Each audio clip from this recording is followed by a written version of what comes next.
আসসালামু আলাইকুম ওয়া রাহমাতুল্লাহ। বিশ্বের বিভিন্ন দেশে অবস্থানরত বাংলাদেশি প্রবাসী ভাই ও বোনেরা, আশা করি আল্লাহ রাব্বুল আলামিনের একান্ত মেহেরবানিতে আপনারা যে যেখানে আছেন সুস্থ অবস্থায় আছেন।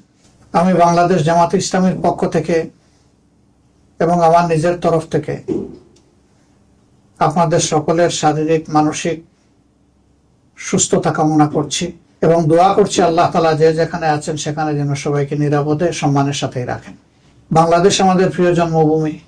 আপনারা জানেন আগামী বছর ত্রয়োদশ জাতীয় সংসদ নির্বাচন অনুষ্ঠিত হতে যাচ্ছে এবং এই নির্বাচন আগামী ফেব্রুয়ারি মাসে অনুষ্ঠিত হবে বলে আমরা দৃঢ়ভাবে আশা করছি। এই নির্বাচনে প্রবাসী ভাই ও বোনেরা যাতে তাদের ভোটের অধিকার প্রয়োগ করতে পারেন, এই জন্যে পরিবর্তিত পরিস্থিতিতে গত বছরের 5 আগস্টের পর থেকে দাবি আমরা অত্যন্ত জোরালোভাবে জানিয়ে আসছিলাম। আনন্দের বিষয়ে দাবি ইতিমধ্যে গৃহীত হয়েছে এবং ইতিমধ্যে প্রবাসে অবস্থানরত বাংলাদেশি ভাই বোনদের ভোটার রেজিস্ট্রেশনের কাজও চলমান রয়েছে। তার পাশাপাশি যারা একান্ত এই সময়টা দেশে আসতে পারবেন না, তারা যাতে তাদের ভোটটা নিশ্চিত হয় সেই জন্য এই প্রথমবারের মতো অনলাইনে অ্যাপসে ভোট দেওয়ার উদ্যোগ নেওয়া হয়েছে। কাজেই যারা আসতে পারবেন না তাদের দুটি রেজিস্ট্রেশন লাগছে, একটি ভোটার হওয়ার জন্য আর একটা ভোট দেওয়ার জন্য প্রবাসে অবস্থান করে। আর যারা দেশে আসতে পারবেন সেটা মোস্ট ওয়েলকাম, কারণ আপনারা বাংলাদেশের অর্থনীতির চাকাকে চালু রেখেছেন। আমাদের অর্থনীতিতে বৈদেশিক মুদ্রা আসে, 1 নম্বর খাত হচ্ছে আমাদের গার্মেন্টস, 2 নম্বর খাত হচ্ছে আমাদের প্রবাসী ভাই বোনদের রিমিটেন্স। কিন্তু গার্মেন্টের যে খাতে আসে সেই টাকাটা গার্মেন্টের খাতেই খরচ হয়ে যায়। আপনাদের টাকাটাই মূলত রাষ্ট্রের কাজে বেশিরভাগ ব্যবহৃত হয়। আপনি জানেন না অথবা জানেন যে আপনাদের এই কষ্টের অর্জিত অর্থ যা দেশের জন্য, পরিবারের জন্য আপনারা পাঠাচ্ছেন, সরকারি অব্যবস্থাপনা, দুর্নীতি, লুটপাট ইত্যাদির কারণে এই টাকার প্রপার সদ্ব্যবহার হয় না। আবার সেই জায়গায় আপনারা কোনো আওয়াজও সেভাবে তোলার সুযোগও দিতে পাননি।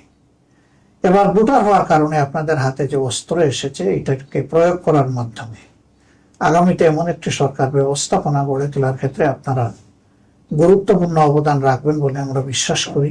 আপনাদের আস্থা এবং বিবেচনা অনুযায়ী যেই দল কিংবা পক্ষ সরকার পরিচালনার দায়িত্বে পেলে জনগণের সম্পদের মালিক না হয়ে জনগণের সম্পদের পাহারাদার হবে এবং জনগণের সেবক হবে, সেই দলটার হাতেই আগামী দিনের চাবি দেশ পরিচালনার উঠুক, সেটা আমরা সকলে প্রত্যাশা করি, কামনা করি।